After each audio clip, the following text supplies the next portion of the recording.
Bismillahirrahmanirrahim. Assalamualaikum warahmatullahi wabarakatuh.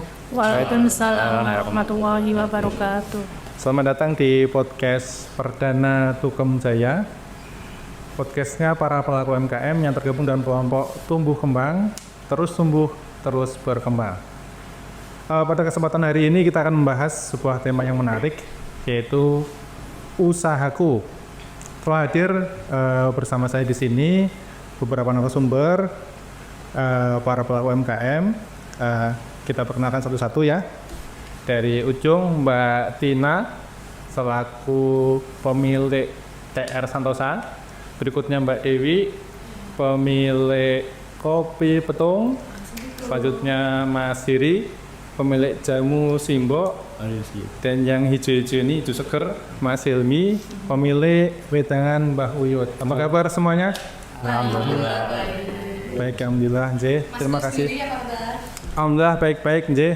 Terima kasih sudah berkenan hadir di podcast Tukem Jaya.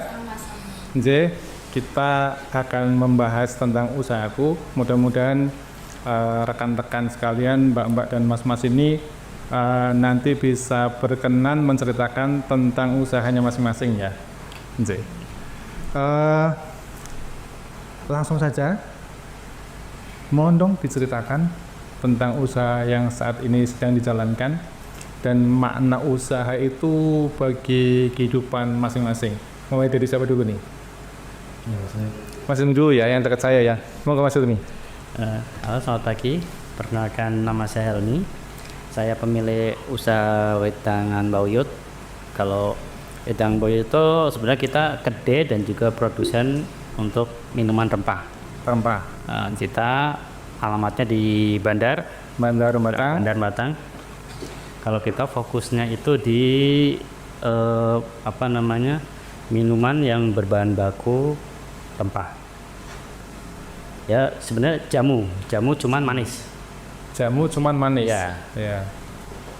Manis itu agar bisa diterima di kalangan muda. Karena identiknya kalau jamu kan kalangan tua. Anjir. Ibu-ibu, bapak-bapak gitu tuh. Nah, ini kita menyasar yang kalangan lebih muda. Anjir. Filosofinya kita memakai nama Mbah Uyut itu karena gini. Itu usaha warisan dari Mbah Uyut. Oke, kita kembangkan karena di rumah itu kita orang tua jual jamu yang masih tradisional. Karena kita mengembangkan supaya bisa dinikmati oleh kalangan yang lebih muda. Oh, gitu. Dimodifikasi. Betul. Dan bisa disuguhkan dan diterima oleh generasi muda. Betul. Maknanya sendiri usaha ini buat jenengan, Mas Ilmi? Salah satunya untuk melestarikan tradisi. Melestarikan tradisi supaya jamu itu nanti disampaikan Mas Heri nih kalau masalah jamu itu sudah menjadi warisan UNESCO ya. Jadi warisan Warisan luhur ya. Warisan luhur itu kan mungkin nggak banyak yang mau melestarikan ya. Jadi mungkin ya kita mulai dari sini mencoba melestarikan. Baik. Terima kasih Mas Ilmi. Selanjutnya Mas Heri, Jamu Simbok. Oke. Ya Mas Mahir. Jamu Simbok itu tempat saya di rumah, jadi di Kaliboyo. Kantoyo Batang deh. Desa Kaliboyo Batang. Jamu Simbok itu muncul karena idealis dari istri dan saya. Jadi ngelihat keprihatinan beberapa tahun yang lalu bahwa anak muda, remaja, bahkan ibu-ibu muda nih kan untuk mengenal jamu itu sangat rendah. Jadi ada generasi bahwa warisan budaya kita, warisan leluhur kita, minum jamu yang sekarang sudah diakui oleh UNESCO sebagai warisan tak benda, minum jamunya itu agak hilang, agak luntur. Nah, dari itu muncul idealis kita untuk pengen melestarikan lagi. Jamu ini menjadi minuman yang diminati lagi dari masyarakat. Nah, itu awalnya itu. Jadi di lain itu juga ini manfaat jamu itu kan udah banyak ya, udah banyak tahu. Jadi selain mengenalkan jamu di kalangan muda lagi, kita juga menggunakan manfaatnya sekaligus melestarikan budaya kita yang dari dulu sampai sekarang. Gitu maksud. Wah, berarti berawal dari keresahan melihat situasi yang ada gap di situ ya. Ada tip. Terus muncul idealisme, ingin ikut serta melestarikan budaya jamu, warisan jamu. Oke, dan bisa sama-sama ini bisa disaksikan ke generasi sekarang. Baik, terima kasih Mas Heri. Maknanya Mas Heri itu ya, itu sebenarnya jalan buat menyalurkan idealisme ya. Betul, itu menyalurkan idealisme sekaligus pengen berperan lah. Jadi apa sih yang bisa saya berikan ke bangsa dan masyarakat saat ini. Baik, terima kasih Mas Heri. Selanjutnya Mbak Dewi Aminah, Kopi Petung. Iya. Kalau ke saya usahanya kan Petung Coffee. Ya. Karena saya berasal dari Petung dan kebunnya dari sana, sehingga dinamakan Kopi Petung. Kopi Petung. Yang mana usaha sendiri itu bagi saya ya usaha ini kendaraan kita anggapnya itu umum aja. Insya Allah. Ya, kalau kita bekerja, kita kan nggak benar-benar. Itu pasti bisa nasi, bisa guna kayak Memberdayakan lingkungan. ya juga melestarikan berisi alam. Oh. Ya, semuanya, beribadah. iya, semuanya kita beda ya. Penting punya karya kan bekerja. Jadi Kopi Petung bagian dari upaya untuk memperdayakan masyarakat, terus melestarikan lingkungan, memakan komoditas alam ya. Oke, sebagai sarana ibadah. Belajar itu kan memudahkan cara kita juga ya. Masya Allah, anjing. Belajar, Baik, apalagi dengan alam. baik. Terima kasih Mbak Dewi. Podcast terus Pakai filosofi kopi yang jelas ya. ibadah aja gitu. Go with the flow. Baik. Selanjutnya Mbak Tina. Baik Mas. Nggih. Perkenalkan nama saya Tina Roha. Saya produsen TR Sentosa, produsen Mujahid Crispy. Dengan tagline tenggelam dalam kelezatan di setiap gigitan. Dengar ya? Tenggelam dalam kelezatan di setiap gigitan.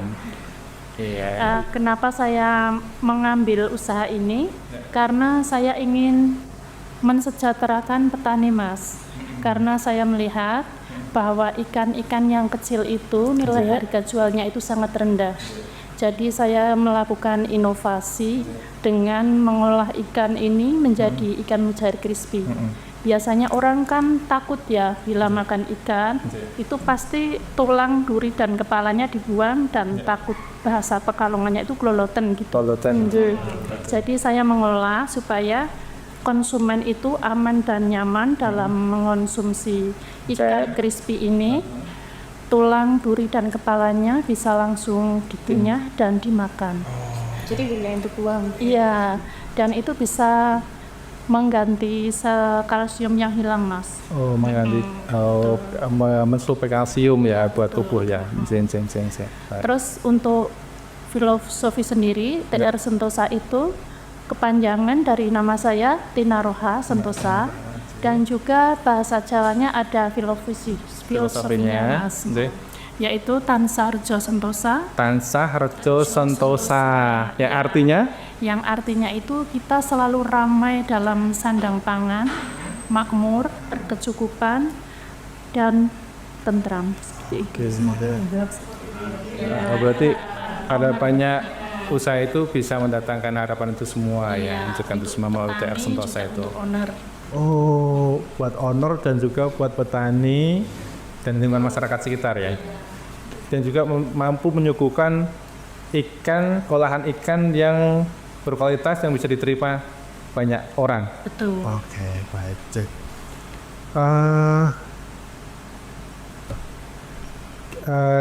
Alhamdulillah saya sudah agak lama mengenal mbak-mbak dan mas-mas yang hadir saat ini. Sedikit banyak tahu latar belakang mereka. Jadi saya penasaran sebetulnya kenapa kemudian memilih untuk terjun menjadi pelaku UMKM atau berusaha. Langsung saja nih, dari siapa dulu ya? Mas Ilmi lagi atau dari Mas Heri? Mas Heri ya? Mas Heri. Sedikit informasi, Mas Heri itu lulusan teknik sipil ya Mas ya? Iya. Ya. Jadi saya penasaran kok bisa nih teknik sipil yang biasanya bergelut dengan cor, dengan beton, kemudian beralih ya sekarang Huri ya untuk usaha Jami itu. Mohon Mas diceritakan dan ini mungkin nanti semuanya bisa ceritakan juga. Monggo Mas. Ya, jadi dunia konstruksi ini yang saya geluti, saya teknik sipil, konsep jurusan dan sipil workes. Habis itu saya langsung terjun di dunia konstruksi. Ya. Wah, dunia konstruksi pas zaman itu 2000 berapa ya? Lupa saya. Pokoknya saya masih kuliah tuh udah bergelut di dunia konstruksi. Bergelima Mas. Jadi Harta gitu ya. betul. Jadi mau apa aku ada. Jadi perjalanan pada akhirnya kita ya manusia, kemudian ada pengalaman hidup, kemudian ada benturan hidup, grafiknya kadang naik, pada akhirnya diturun. Nah pada titik terbawah ini saya mengalami pengalaman spiritual. Jadi kalau di dunia konstruksi itu hasil apapun untuk kita sendiri. Oke. Nah balik lagi, kenapa sih kita hidup ini tujuannya sebenarnya kan untuk kebermanfaatan bagi sesama. Ya. Jadi kenapa akhirnya beralih ke jamu itu saya dengan idealis tadi yang saya sampaikan dengan saya tuh. Jadi kita berlafannya di orang banyak itu lewat jamu tadi, selain melestarikan budaya, manfaat minum jamu sendiri, terus kemudian biar mengenalkan untuk seluruh masyarakat. Itu sebenarnya. Nah di jamu itu pada akhirnya kalau nilai uang jauh pasti banyak yang di dunia konsumen atau dengan jamu pada akhirnya hidup itu nggak cuman masalah duit gitu. Oke. Kalau kita bicara ilmu, iya betul. Bukan masalah duit tapi butuh duit untuk apa ini? Ya jadi balik ke spiritual tadi, ketika kita sudah mengabdikan diri untuk sesama, duit itu akan ngikuti. Kita nggak nanya, iya. Jadi ada satu dari mentor saya, dia berkata, usaha itu bukan kita untuk menjual produk, tapi usaha itu sebenarnya ada silaturahmi. Nah, di balik silaturahmi itu salah satunya manfaatnya adalah rezeki. Oke. Betul. Jadi itu ngikuti, uang itu ngikuti. Kalau kita niatnya silaturahmi dan bermanfaat untuk orang lain, nanti duitnya ngikuti. Kita nggak nyari duit, tapi duit akan ngikutin kita. Jamu sembo itu, jamu sembo itu berarti lahir dari keresahan, terus perenungan, juga perjalanan spiritual ya. Betul. Banyak. Mulai tahun berapa Mas? 2018. 2018. 18, oke. Oke. Kalau Marja masih kan kayak balik tadi Deh. nyanyi saya tuh dari jam gendong duda. Nyanyi itu buyut. Ini itu. Zen. Baik. Terima kasih Mas Ferry. Selanjutnya Mas Hilmi. Aduh. Kalau saya pendidikan dulu ya. Kalau saya kebetulan lulusan FMIPA UGM. FMIPA UGM. Cuman nggak tahu tiba-tiba ya sebenarnya bukan secara kebetulan ya. Jadi setelah lulus itu bekerja kebetulan di apa namanya lembaga keuangan gitu ya. Salah satu perbankan. Nggak usah disebut ya. Oh iya. Nah, terus pindah-pindah sih Mas, nggak salah satu. Jadi pindah. Oh di perbankan, beberapa lembaga keuangan gitu lah. Terus jadi waktu itu masih bekerja sih. Jadi orang tua kan buka toko jamu. Nah, orang tua itu buka toko jamu, cuman sempat ngomong gini, kamu itu apa namanya? Intinya dilihat kok kayak kerja itu nggak nyaman gitu loh. Oke. Nah, mendingan mbok kamu dodolan jamu wae. Iki nek ora kowe neruske siapa gitu. Oh iya, tekingan orang tua. Nah, untuk cuman kan waktu itu masih apa ya? Saya lihat gini. Ini itu jamu konsumennya kok orang-orang tua semua. Sedangkan nanti kan generasi ini generasi yang berikutnya ini mau menerima nggak sih jamu itu? Oke, jen. Coba nyari referensi, ketemulah. Oh ini kayaknya bagus nih buat dibikin jadi pengembangan lagi. Sebenarnya dulu awal sempat sama kayak Mas Yeri, saya bikin yang minuman siap minum ready to drink. Cuman saya tuh orangnya malas, jadi harus bangun jam 2 pagi, jam 3 pagi gitu toh. Nah, salah satu yang jadi malas itu malah gini, saya bikin jamu nyampe pagi, nyampe jam setengah 6, kadang sholat subuhnya malah kelewat. Akhirnya sekalian tantikan. Jadi sekalian, saya soalnya kembali lagi kayak tadi Mas Ari bilang, saya tuh idealis di quality. Jadi nggak mau ngasal-ngasalan. Apalagi makanan, apalagi jamu gitu. Ya, jadi kan sebenarnya kan kalau misalkan bikin jamu kunir asam jelas contoh ya, Yang siap minum ya. itu pakai blender itu cepet. Ya. Tapi saya nggak mau, saya pakainya bebek. Jadi tumbuk gitu. Itu proses pasti lebih lama. Ya. Gitu. Makanya setelah itu ya dari referensi dosis itu ketemulah itu. Alhamdulillah ini kita untuk mitra itu kita ada sekitar 9. Untuk cabang itu kita 2. Insya Allah sih nanti pengembangan lagi kalau diizinkan. Baik, semoga bisa terus berkembang. Selanjutnya Mbak Dewi Aminah. Iya, Anda penasaran ya? Iya, saya penasaran. Nik. Udil jadi lokal kopi itu ya? Iya. Bukan. Enggak. Kalau dilihat kan semua berproses gitu ya. Ingin tahu, jadi titik perubahannya itu dan yang pemikiran yang motor belakangnya kemudian kok ketemu kopi itu. Siapa tahu ini menginspirasi para pendengar atau para penonton yang memang mau berusaha gitu, maksudnya gitu Mbak. Kalau saya memang dulu ngajar. Ya kelihatan kayak memang kayak Bu guru ya. Iya. Ibu ya. Iya. Karena kalau ngajar itu kan harus pagi. Suami juga ngajar. Jadi anakku di rumah sendirian. Saya pikir saya menunjuki namai anak sendiri terpengaruh. Ini keputusan yang luar biasa ya. Jadi dari pemikiran yang mendalam mestinya ini antara pilihan karir dengan pilihan keluarga atau pendidikan anak gitu ya. Ya, jadi tanggung jawab saya mesti anak saya. Saya yang malah saya di rumah. Tapi saya nggak serta-merta di rumah, jadi saya ingin berkarya sebenarnya. Tetap masih ingin berkarya. Gimana caranya di rumah berkarya, tapi urusan untuk membimbing terus anak tetap terjaga. Jadi suka di UNDM itu karena waktunya bebas, luasa, harus dimuskat Iya, I see. Tapi tetap belajar ya tetap berjalan sih. Ya. Terus ketemu kopi, karena memang sebelumnya kopi, antusiastik Pak kopi ya, bahasa Inggrisnya apa sih Mas? Kalau kopi itu kan sebelumnya tuh dijemur di aspal aja. Terus murah sekali. Saya pikir bahan baku yang murah, tapi kok dijual mahal. Tapi bahan bakunya murah, keluar ada keuntungan di situ dan ya aku menekuni itu. Tapi sebelumnya sudah senang minum kopi, udah antusias gitu dengan kopi? Sebenarnya belum. Jadi awalnya melihat ini sebagai komoditas yang memang kayaknya menguntungkan gitu ya.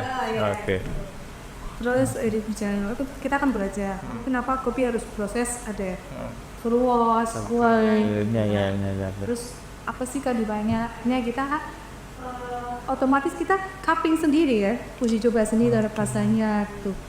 Jadi ke konsumen itu benar dari kopi dari wine misalnya. Ini kita kan jadi suka. Itu belajar ya, belajar training gitu ya. Iya, terus berdui betul. Learning wedding juga. Ada sambil baca, saya tuh suka itu. Itu tuh nggak monoton kan? Ya. Sisi pengusaha itu nggak menonton ya. Iya. Terima kasih Mbak Dewi. Selanjutnya Mbak Tina Roha. Kayaknya tampilannya guru juga ini dulu kayaknya. Ini ya Mas. Guru ya. Guru juga ya. Santai ya. Oke. Saya dulu memang sebelum menikah saya pernah ngajar di sebuah TK Mas di kampung saya. Waktu itu kan kekurangan tenaga pengajar dan saya diutus oleh Bapak Pamong Desa untuk mengajar di TK. Dan alhamdulillah murid-muridnya pada lulut Mas sama saya. Lulut, wanot ya. Nah, jadi keibuan gitu. Nyaman mungkin anak-anak ya. Terus kenapa saya beralih ke usaha ini? Setelah saya menikah, saya itu dilarang suami untuk bekerja seperti itu. Dan kebetulan suami kan backgroundnya itu perikanan.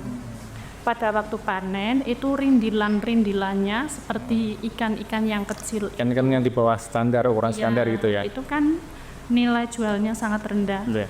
Dan saya ingin mensejahterakan para petani yang lain atau tetangga-tetangga yang lain supaya ikan itu tidak hanya digunakan untuk pakan ternak. Itu saya mengolah menjadi sebuah olahan ikan. Di samping bisa menambah nilai jual, juga mensejahterakan para petani seperti yang telah saya sampaikan tadi. Baik. Sen. Baik. Menarik ya. Jadi kita tahu latar belakangnya masing-masing narasumber kita dan kemudian memilih untuk berusaha menjadi pelaku UMKM. Siapa tahu ini menginspirasi ya. Jadi selalu ada kemungkinan untuk berusaha atau membuat usaha atau mendirikan usaha. Baik. Selanjutnya, kalau ada teman-teman kita yang masih bingung nih mau usaha apa gitu, ada saran nggak kira-kira? Siapa nih monggo yang bisa kasih saran? Oh Dewi, oke. Gimana? Saran bagi teman-teman yang lagi galau atau lagi bingung menentukan mau usaha apa gitu, atau mau memulai. Aku pengen usaha tapi apa terus?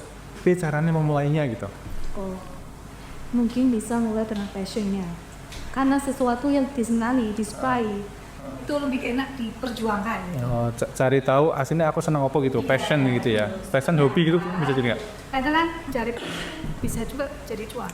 Oke, kayak Mbak Dewi karena passion juga ya. Enggak ulah pencariannya. Oke. Dikembalikan ke passion. Tapi kemudian kok nggak nemu nih, saya nggak punya passion gitu, atau mungkin passionku ternyata kayaknya nggak jauh dari cuan gitu. Sejenak. Oh gitu. Waduh, kita harus berpikir. Kita tuh mau ngapain gitu. Hidup tuh harus ada tujuan kok. Dia pertama harus dengan niat. Niat harus dituangkan dengan usaha. Ada niat, ada usaha, ada perenungan gitu ya. Jadi kok posem banyak merenung. Oh. Sis, Iya. Gimana? Nah, Kan itu kita juga untuk para pemula ya yang mau memulai usaha itu kita bisa dengan melakukan riset pasar. Apa sih yang dibutuhkan pasar saat ini, atau dengan trending makan atau yang dalam hal makanan ya, seperti kayak wonton, kayak dimsum seperti itu cari tahu di lingkungan sekitar sama di medsos mungkin itu ya. Betul. Terus juga kita setelah melakukan riset pasar, kalau kita ndak mempunyai modal, kita bisa menjadi reseller. Reseller, dropshipper, saya. katanya modal bukan berarti ke sana jual betul Melayu sih tak Oke, baik. Yang kira-kira bisa jualan apa gitu, produknya teman-teman atau mitra gitu ya. Terus harus rajin nabung berarti ya. Baik. Tapi kadang gini, aku mau nanya gini, kadang penyakit itu emang harus mulai usaha itu biasanya petik ngona ora payu Kepikiran gitu ya. ora dadi piye. Betul, itu yang sangat menghambat kita ya. Kita pun yang sudah memiliki usaha kadang seperti itu.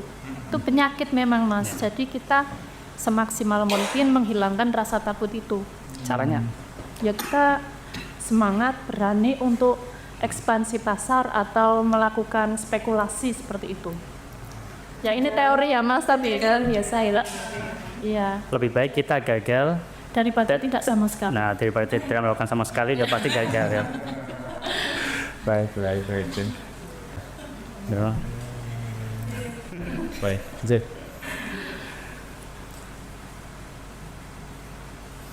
Oke, selanjutnya ketika ini kita sudah mulai usaha pemula nih ya. Tadi udah ada tips tentang ketika muncul kekhawatiran gimana tipsnya gitu kan. Selanjutnya ketika tadi sudah menemukan karena tadi yang baru mau memulai sudah menemukan passionku di sini. Ini mau tak tekuni gitu kan. Terus selanjutnya apa tuh tipsnya bagi para pemula? Tadi kan cara memutuskan saya mau berusaha apa gitu kan. Tapi Mas ini udah nyampaikan sih tadi tentang kekhawatiran itu. Biasanya kalau mulai usaha kan agak khawatir gitu. Perbanyak, Mas Heri bilang, perbanyak silaturahmi. Oke. Itu nanti kalau kita sering main ke tempat orang, ke tempat temen gitu, terutama jangan yang sesama pengangguran. Nah, jadi temen yang udah punya usaha datang aja ke sana main. Yang patut dicontoh ya? Ya. Yang patut jadi teladan gitu ya? Nah, itu. Kalau Kalau sama pengangguran percuma. Iya. Yang ada Itu nasib. lunas. Penusuk. Silakan. Kalau Siski Bapak jauh motoran. Cing. Mas Heri ada tips Mas Heri bagi para pelaku usaha pemula ini? Barusan kan perbanyak silaturahim. Berikutnya Tipsnya ya, jadi lebih banyak ke motivasi sebenarnya kalau ada satu saya pernah ada satu kalimat yang membuat saya mikir benar ya bahwa usaha kita mau mulai nih sudah punya usaha nih ya dan hasil umrah kita nih ya sembilan jadi usaha kita itu ada nafas yang kita perjuangkan dalam satu produk kita ini. ini agak dalam nih kayaknya. Penjelasannya gimana nih? Jadi ketika saya jual satu botol jamu, di dalamnya itu ada karyawan yang harus dihidupi. Hasilnya itu untuk anak saya sekolah, hasilnya itu untuk orang tua saya dan juga dan beberapa tujuan lain. Ketika saya tidak berjualan menjual produk itu, usaha jalan, karangnya nggak dapat makan, anak saya putus sekolah, terus orang tua gimana makan. Nah, jadi itu yang diperjuangkan adalah usaha kita itu menghidupi banyak orang. Jadi nggak cuma kita kok. Jadi dikokohkan mentalnya, dikokohkan motivasinya gitu ya. Jangan patah semangat gitu ya. Jangan malas gitu ya. Jangan man. Jadi waktu kita berjuang di situ. Itu napasnya patut berjuang. Betul. Jadi di produk itu jadi kan kalau kita bicara masalah ibadah. Jadi itu ada perjuangan kita untuk orang-orang di sekitar kita. Jadi Rp1 yang kita hasilkan itu bukan hanya untuk kita makan sendiri, tapi untuk sekitar. Ya. Itu yang motivasi ya bisa kita angkat season. Baik. Mbak Dewi ada lagi? Ya, alignment. Tips buat pemula atau yang orang baru mulai usaha atau bahkan baru mulai Yang penting ini jangan takut mencoba. Kegagalan biasa. Kita tarik lagi. Balik lagi berjuang terus. Oke. Ya. Siap. Berarti kita kan pemberani dong. Iya mas. Gagal ya. Kalau kata orang itu kita tuh punya porsi kegagalan masing-masing. Habiskan. Harus habiskan porsi kegagalan itu. Pak ya. Siap. Mbak Tina? Ya, kita untuk para pemula ya, kita wajib membranding diri mas. Branding keren. Terus kita juga Selain produknya, diri juga di branding. ya diri dan produk. Personal branding. Biar orang itu mengenal, oh itu kok apa umpama jam simbok ya. Sing opo sih sing manis, opo sing nopo ngeten. Terus terus itu kita perlu optimasi media sosial Medsos. dengan optimasi WA bisnis, Instagram bisnis, Google Map bisnis, itu bisa membantu kesuksesan usaha kita. Jadi di dunia serba digital sekarang ya, nah, digital itu. Baik, terima kasih untuk mas-mas dan mbak-mbak sekalian.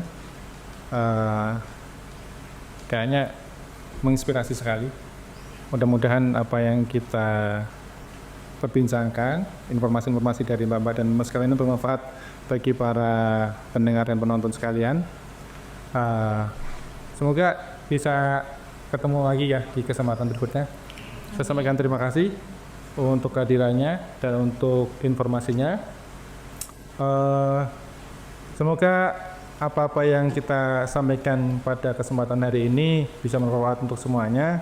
Terima kasih. Assalamualaikum warahmatullahi wabarakatuh. Waalaikumsalam warahmatullahi wabarakatuh.